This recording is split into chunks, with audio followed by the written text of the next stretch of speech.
Good morning, class third. How are you? Very fine. Now enjoying holidays. See, I have your book of grammar. बहुत ही अच्छी एक story दी है front में, जहाँ पर आपके जैसे छोटे छोटे कैरेक्टर्स हैं. One is Alka and another is Amit. बताया वो कहाँ गए थे? They had gone to their grandmother in holidays. मतलब हॉलीडेज में वो अपनी नानी के यहाँ गए थे, या दादी भी हो सकती है. ग्रैंडमदर मीन्स दादी या नानी. पैटर्नल और maternal. Mom means father's mother it में भी, और मदर्स मदर इट में भी. मतलब पापा की मम्मी या मम्मी की मम्मी, ये हमारी ग्रैंडमदर होती है. ओके, सो फिर वो कहाँ जाते हैं? ग्रैंडमदर के यहाँ जाते हैं. फिर एक दिन वो शॉपिंग पे निकलते हैं. शॉपिंग मतलब कुछ चीजें लेना होता है हमको, तो कभी हम मार्केट चले जाते हैं. Sometimes we go to nearby shop. पास की दुकान में चले जाते हैं. तो अमित और अलका कहाँ गए? वो अपने पास की दुकान में गए.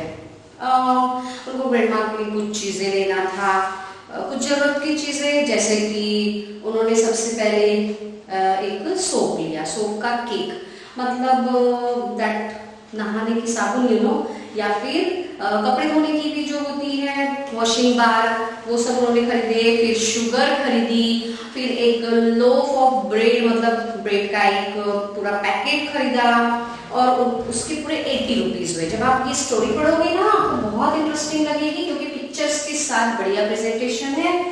फिर उनको कुछ पैकेट्स भी नजर आए शॉप में. तो उन्होंने सोचा कि इन पैकेट्स में क्या है. आपके दिमाग में भी आता है ना, आप बहुत क्यूजिटिव रहते हो इस एज में कि ऐसा क्यों है, ये वैसा क्यों है, बर्ड्स कैसे फ्लाई करती है, हम क्यों नहीं फ्लाई कर सकते हैं, आसमान नीला क्यों है, प्लांट्स हरे क्यों है. This all kinds of question arrive in our mind. सो अमित और अलका के दिमाग में भी आया कि ये पैकेट्स क्या है ये पैकेट्स में. तो उनसे तो रहा नहीं गया. And they asked to the shopkeeper, uncle what's there. Then uncle told, वहां पर मैरीगोल्ड के सीड्स हैं. Do you know kids what are marigold seeds? Firstly let me write the spelling. Your class third and I am teaching you grammar.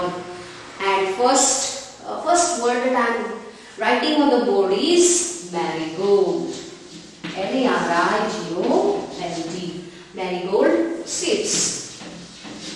Means marigold एक सुंदर सा फूल होता है जिसे हम गेंदा कहते हैं. गेंदे के बीज. ओके, सो उन पैकेट्स में उनको मैरीगोल्ड सीड्स दिखे. तो अमित और अलका ने कहा कि हम क्यों ना ग्रैंडमदर के लिए ये भी खरीदे. पहले उन्होंने शुगर खरीदी, फिर ब्रेड खरीदी, फिर सोप खरीदी. पूरे का टोटल हुआ 80 रुपीज. 80. ठीक है, तो उन्होंने शॉपकीपर को दिया. फिर ग्रैंडमदर का बर्थडे था नेक्स्ट डे, तो ग्रैंडमदर को गिफ्ट तो देना ही था.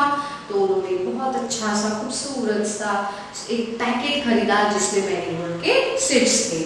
और फिर वो ग्रैंडमा के पास गए और हैप्पी बर्थडे विश किया. Happy birthday grandma.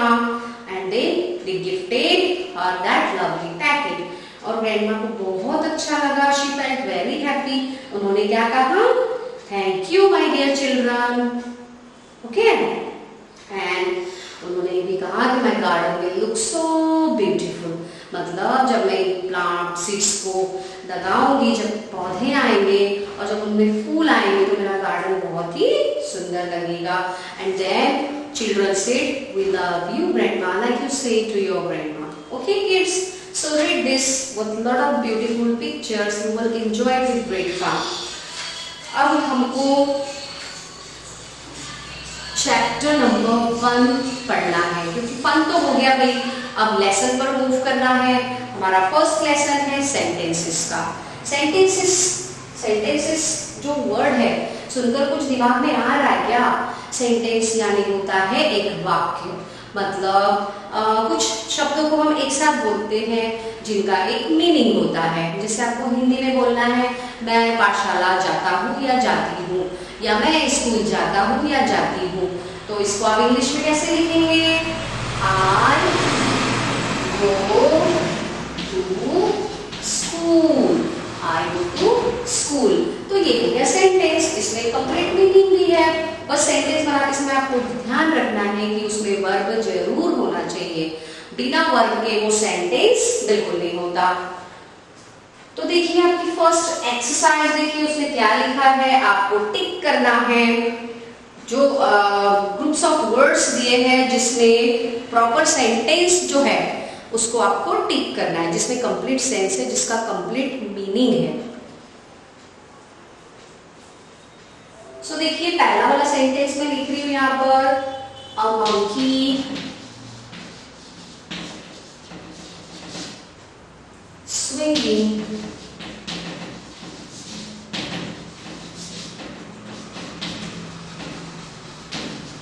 from a branch.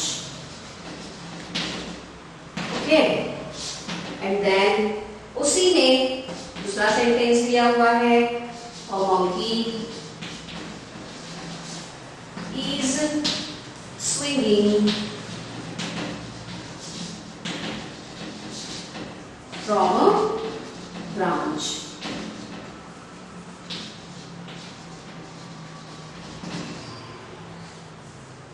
तो यहाँ पर कौन सा सेंटेंस, कौन सा ग्रुप ऑफ वर्ड्स आपको सेंटेंस जैसा लग रहा है?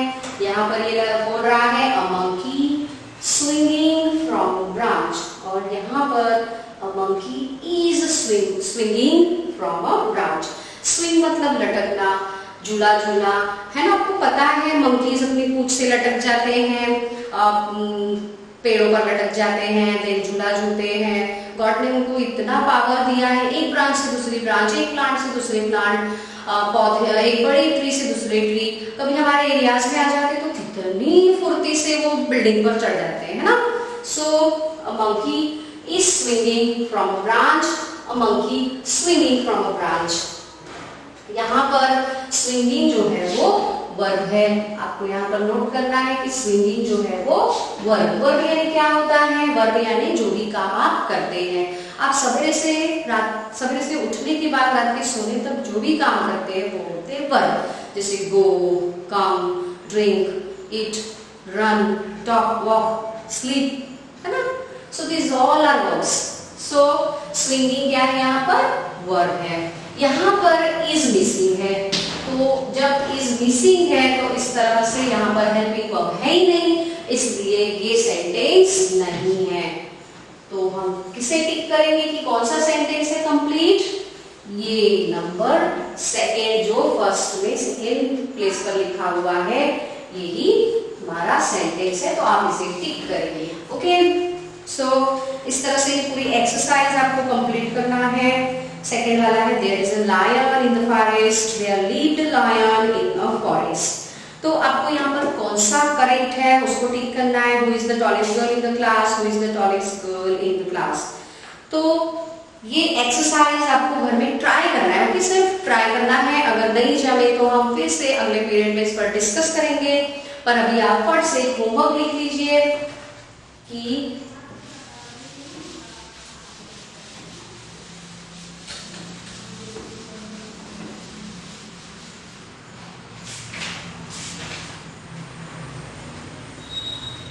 homework today, homework, try to solve